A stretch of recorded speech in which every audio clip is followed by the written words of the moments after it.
Good day mga Kurimaw! Andito na kami ngayon sa Bemwa Farm. Entrance pa lang ay puno na ng mga bulaklak. So bale, wala palang entrance fee dito guys. 10 pesos lang para sa parking fee. Yun ay para sa mga motor. Nakalimutan kong itanong para sa mga 4 wheels kung magkano. Bale, naiwan pa na itong dalawang to kaya ngayon naglalakad sila patungong parking area. O diba? Para silang mga Power Rangers. Si Black Ranger at si Yellow Ranger, o tingnan nyo, nag-ninja-ninja, o takbo-takbo, o kaway-kaway. Maya-maya, hindi rin nagpahuli itong Kurimaw na ito, o tingnan nyo, nagbida-bida. Kasi alam niya, merong camera. Dito pala yung sikat na Bemwa Strawberry Farm guys, sa Buda. So hopefully, meron kaming maabutan na strawberry or farmer na hina-harvest yung strawberry mismo. So entrance pa lang, ito na, puno na kami ng mga pictures. Tingnan nyo naman itong dalawang to, hindi rin nagpapahuli. After that, maya-maya konti, pumasok namin sa loob at bubungon sa inyo ang kanilang restaurant na puno ng mga bulaklak. Lahat pala ng bulaklak na nakadisplay guys ay may kanya-kanyang mga presyo. Dumaan lang pala kami dito sa pagkainan nila kasi doon sa likurang bahagi, doon mismo ang kanilang farm. Pa-dance-dance pa ako dyan. Napansin ko itong dalawang to, parang seryoso ang topic. Parang may planong bilhin itong malawak na farm.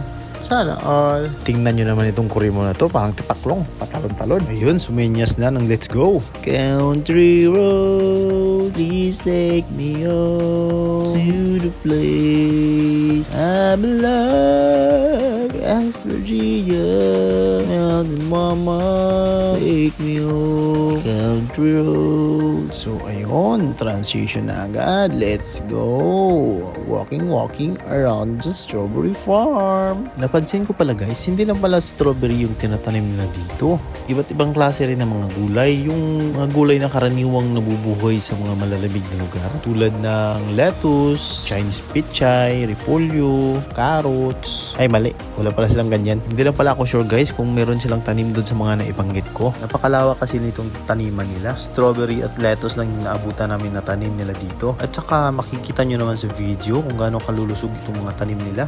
So dito sa kabila ay nagpipicture na yung mga tropa dahil parang halos kami lahat ay first time namin pumunta dito. So ayun, picture doon, picture dito.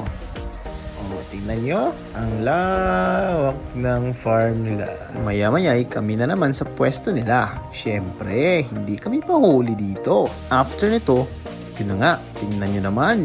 Parang nagmamayari nitong farm ha. At yung magsyota sa likod, busy rin sa pagpipicture. At syempre, hindi rin pahuli itong Kurimaw nyo. Tingnan nyo, rarampa na. Rampa, tutu. Rararampa. Ay, nabakla bigla. At maya-maya ay nagsitabihan kami kasi papunta na si Zoro at ang kabayo nito. Grabe yung takbo, parang naka 120 kph. At ito na nga ang 360 degree nakuha ng cam namin. At ang sabi ko sa my love ko, lahat ng matatanaw mo ay hindi akin, syempre. Oy, joke yun ha. Comment naman kayo kung natawa kayo. So, ayun na nga, patuloy sa paglalakad ang Kurimaw Squad papuntang, saan to? Langit ba? Syempre, hindi. Doon na sa unahan. At ayun na nga, susubukan na namin yung isa sa trending sa TikTok. Oops, zoom pa. Ang galing ni Kim Son. Oops. Oh, tingnan nyo naman. Wave, pinasa kay paring Jun. Oops. Okay. Pinasa kay Tanex. At ayun na nga, pinatay. At dito naman, susubukan na naman namin yung jump shot. Okay!